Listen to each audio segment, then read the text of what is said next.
परमबीर सिंह का रिश्ता बाप बेटे से 36 का है। उनके खिलाफ उन्होंने मोर्चा खोला हुआ है। लेकिन परमबीर सिंह को लगता है कि अगर ज्यादा मोर्चा खुल गया तो उस दौर की जांच होगी और उसमें सबसे पहले तो हम ही फंसेंगे, क्योंकि वही उस वक्त के कमिश्नर थे।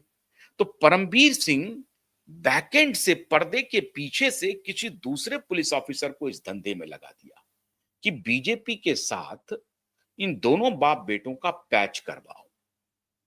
और वहीं से यह खबर उड़ी कि केंद्रीय गृह मंत्री और मोदी के साथ दोनों बाप बेटे का रिश्ता बन गया है, डील पक्की हो गई है। इसलिए दोनों बाप बेटे के खिलाफ कुछ भी नहीं होगा, आदित्य ठाकरे के खिलाफ कुछ भी नहीं होगा।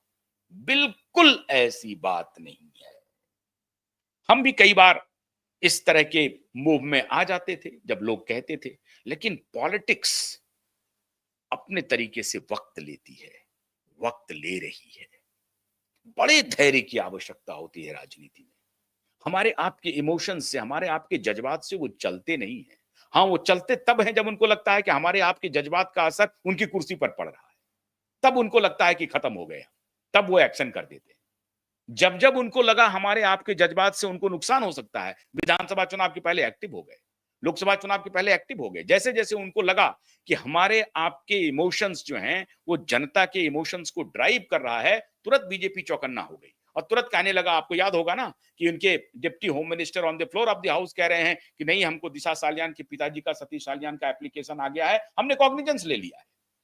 उनके स्पोक्स पर्सन आकर के बोलने लगे, फिर मामला ठंडा हो गया। नहीं, ठंडा नहीं हुआ, बिल्कुल ठंडा नहीं हुआ है। और अब मैं पूरी जिम्मेदारी के साथ कह रहा हूं कि मोदी और अमित शाह का कोई डील इस दोनों बाप बेटे के साथ नहीं हुआ है। पूरी जिम्मेदारी के साथ कह रहा हूं, पुख्ता जानकारी के आधार पर कर रहा हूं कि मोदी और अमित शाह की कोई डील इस दोनों बाप बेटे के साथ नहीं हुई है। डील अगर हुई है तो सिर्फ एक डील हुई है कि अदालत का इंतजार किया जाए, अदालत आदेश दे कि आदित्य ठाकरे के खिलाफ एफआईआर दर्ज हो, अदालत आदेश दे तो रिया चक्रवर्ती को भी इसमें घसीटा जाएगा। यह गलतफहमी हटा लीजिए कि रिया के बॉयफ्रेंड ने प्रधानमंत्री को मैनेज कर लिया, बिल्कुल गलत है। रिया के बॉयफ्रेंड की औकात नहीं है कि वो प्रधानमंत्री को मैनेज कर ले, बिल्कुल नहीं। इंटरव्यू दे देने से कुछ नहीं होता है, कुछ भी नहीं होता है। प्रधानमंत्री दूसरी मिट्टी के बने हैं।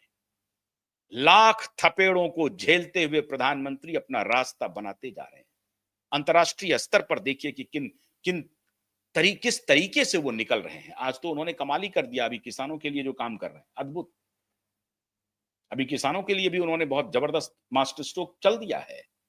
100 डिस्ट्रिक्ट का चयन कर लिया प्रधानमंत्री ने, ऐसे डिस्ट्रेस डिस्ट्रिक्ट का, और जिसमें अभी 34,000 करोड़ से अधिक वो इन्वेस्ट करने जा रहे हैं। तो इसलिए प्रधानमंत्री के ऊपर संदेह मत कीजिए।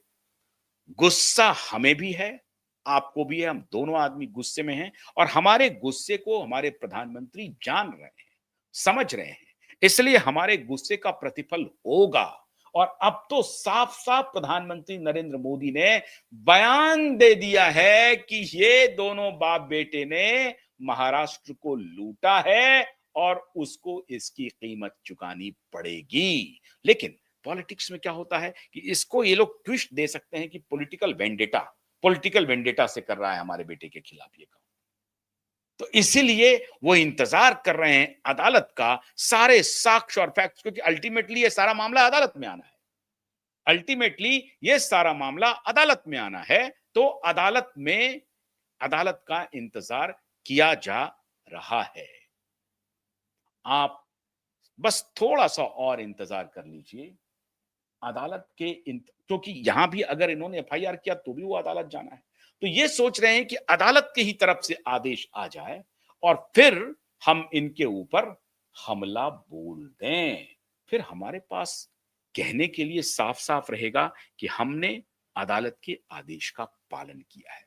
तो अब एक बात साफ स्पष्ट हो गई, अमित शाह ने पहले ही क्लियर कर दिया था अपना स्टैंड।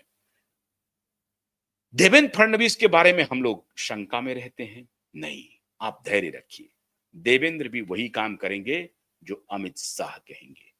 देवेंद्र भी वही काम करेंगे जो नरेंद्र दामोदर दास मोदी कहेंगे।